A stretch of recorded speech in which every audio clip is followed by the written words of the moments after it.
Hey there, Black Sheep. Welcome back to the channel. This week's episode of This Bites is really short, for no reason other than the article said nothing, so there is very little to say about it. Regardless, This Bites is a series in which we analyze Watchtower propaganda and literature and highlight how it implements the bite model. If you're unfamiliar with the bite model, it's the go-to method used to identify extreme control groups and cults, and the methods that they use to coerce, recruit, and maintain control of members. This week, at a Kingdom Hall near you, Jehovah's Witnesses will be reviewing study article number 21, entitled, How to Find a Potential Marriage Mate. When I saw this title and read the theme text, Proverbs 31:10, who can find a capable wife? Her value is far more than that of corals. I was expecting an article chock full of misogyny. However, it only has very mild misogyny with a side of light homophobia. Paragraph 1. The footnote in paragraph 1 leads the reader to an article on jw.org about dating. Behavior control. Dictate when, how, and with whom the member has sex. Information control. Extensive use of cult-generated information and propaganda, including newsletters, magazines, journals, audio tapes, videotapes, YouTube, movies, and other media. Paragraph 2 mentions courtship because it can't just be dating. They have a footnote giving their definition of this word. This is thought control, use of loaded language and cliches which constrict knowledge, stop critical thoughts, and reduce complexities into platitudinous buzzwords. Note, too, that courtship, dating, and marriage are only accepted in the heteronormative sense. It mentions a man and a woman because they are intolerant of the LGBTQIA+.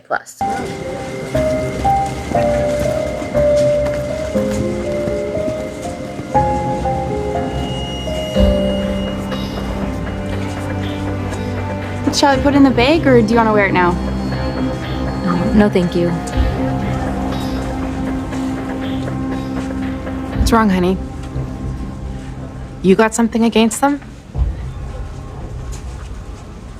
Well, no, I don't have anything against him personally. So what's the problem?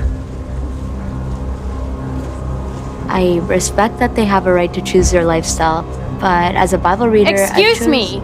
I'm a Bible reader too. I go to church, and our church is one of the biggest supporters for this marathon. So what are you trying to say?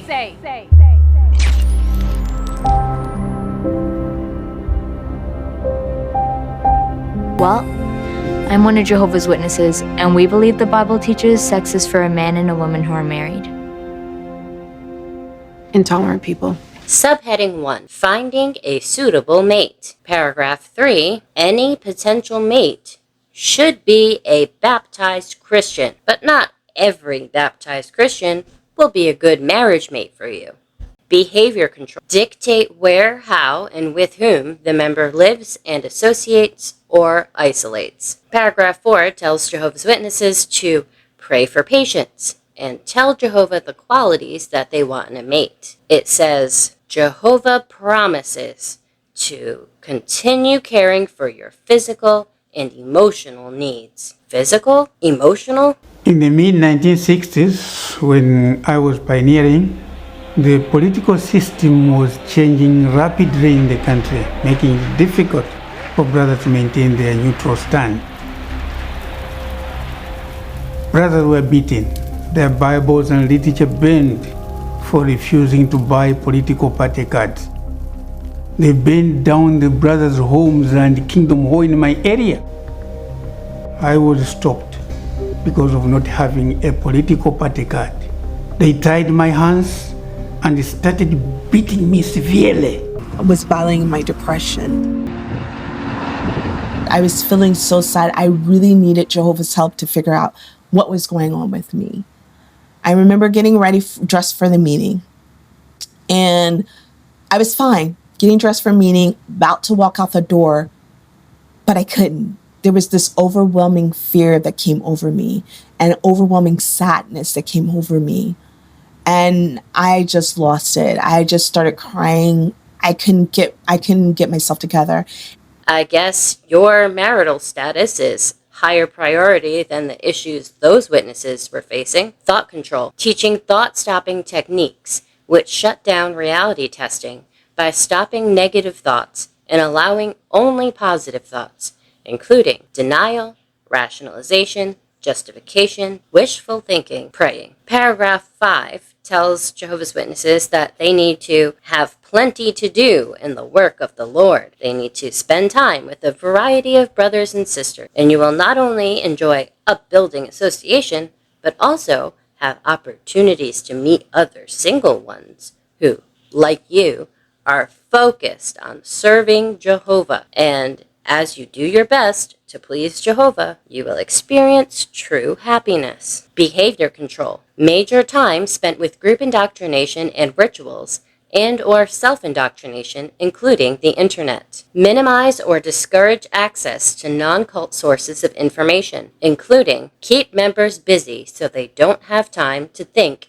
and investigate. It then shows a picture of Jehovah's Witnesses engaging in Jehovah's Witnessy things, volunteering their time, energy, youth, free labor, and resources for this multi-million-dollar organization. My confusion here is all of the pictures are same-sex. The article just said that participating in these activities, you would get the opportunity to meet potential marriage mates. But obviously, they only are accepting of a heteronormative couple. So why are all the pictures same-sex individuals? Whether you're attracted to them or not, that won't help you find a Watchtower-approved mate. And what about this guy? He's by himself. So no bite model, just terrible choice of pictures when you're promoting only heterosexual relationships. Paragraph 6 doubles down on the last point of paragraph 5, that doing your best to please Jehovah, you will experience true happiness. It again says,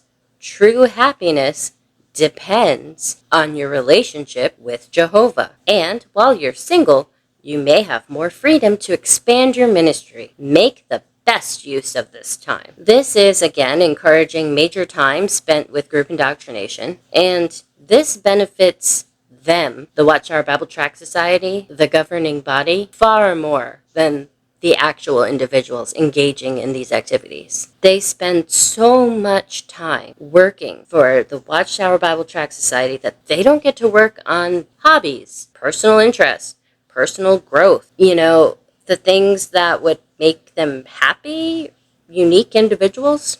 No, never that. True happiness is locked behind the Jehovah's Witness door, apparently. Behavior control, instill dependency and obedience. Emotional control, phobia indoctrination, inculcating irrational fears about leaving the group or questioning the leader's authority. No happiness or fulfillment possible outside the group. Terrible consequences if you leave. Subheading 2, take time to observe. Paragraph 7 says, be wise to observe someone discreetly for a time before expressing your interest in that person. Oh, so maybe that's why the pictures are of same-sex people. The one observing is off in the bushes somewhere or hiding under that work desk. Paragraph 8 tries to recon what they just said in paragraph 7 about discreetly observing.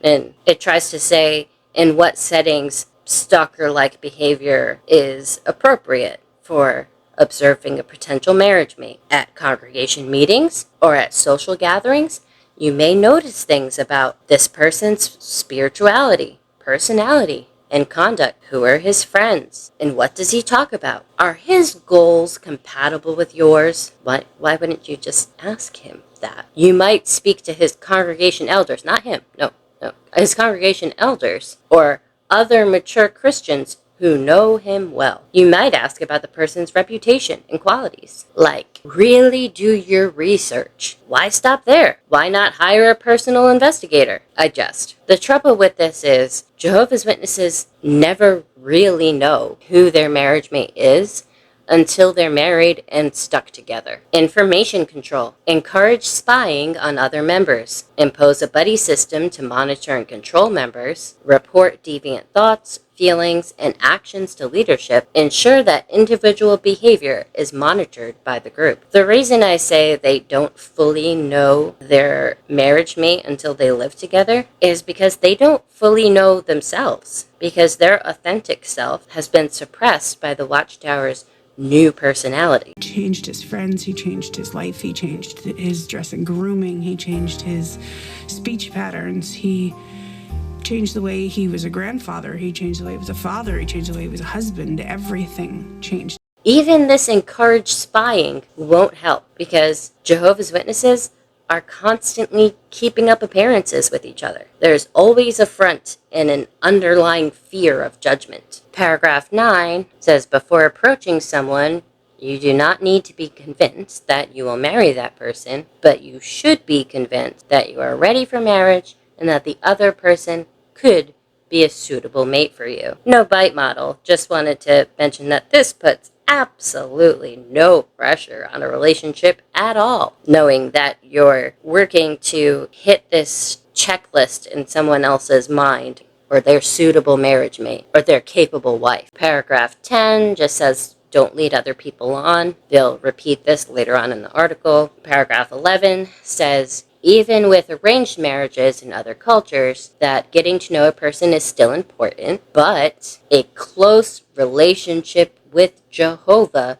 is much more important than money, education, or social status. Now, stop me if this sounds familiar. Chronic criticism for even small things, making acceptance, caring, attraction a conditional thing, using guilt as a tool, creating a debt you're beholden to, thwarting your professional or educational goals. All of these are signs of a toxic, controlling relationship. Linked in the description is an article from Psychology Today about toxic, controlling relationship signs. Read it and see if it applies to your most important relationship with Jehovah. Subheading 3, starting a courtship. Paragraph 12 has a footnote that leads to a Young People Ask article published in an Awake magazine. This is, again, information control, extensive use of cult-generated material. Paragraphs 12 and 13 continue to tell the Jehovah's Witness teases out there, those plagues, to avoid leading people on.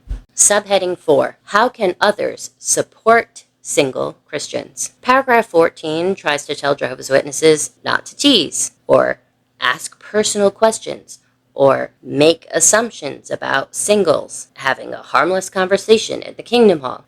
This is a cute idea, but it is one of Jehovah's Witnesses' favorite pastimes, and I doubt this article is going to stop this behavior indefinitely. Paragraph 15 asks, what if we think that a certain brother and a certain sister would make a good couple? It answers, the Bible tells us to consider the feelings of others, and we should not intervene without being asked. Basically, the article tells outsiders not to meddle in the business of single Jehovah's Witnesses. Another footnote is included in this paragraph to jw.org, and again, this is extensive use of cult-generated material. Paragraph 16, all of us, single or married, can live happy and satisfying lives if we stop living in fear and refuse to be influenced by Jehovah's wicked...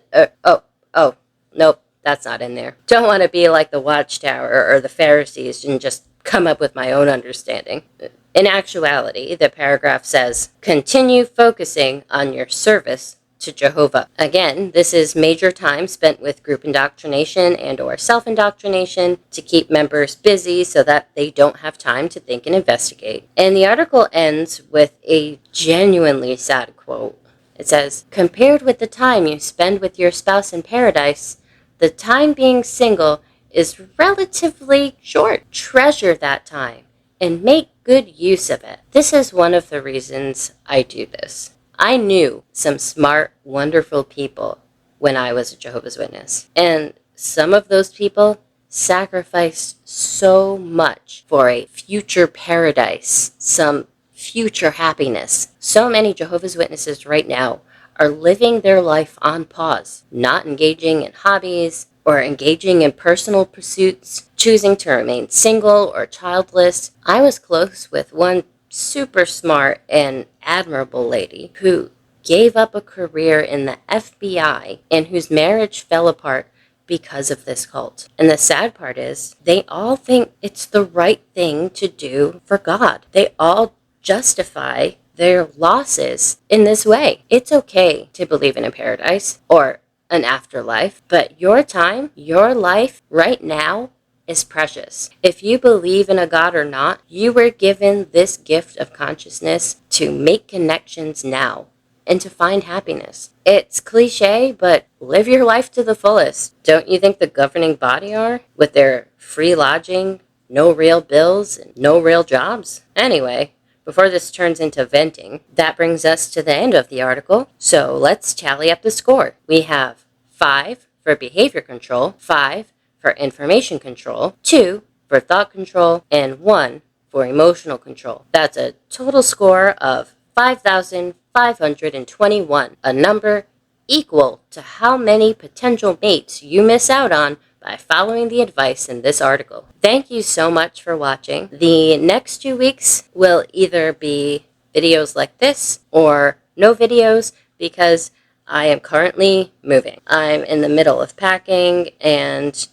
it's all a little chaotic here. So please check the community tab and I will let you know if I'm posting that week or not. Once the 2 weeks are up, I will resume my normal recording schedule and my normal editing. Please give the video a like and comment. That helps the information get out to more people. And continue thinking freely, Black Sheep.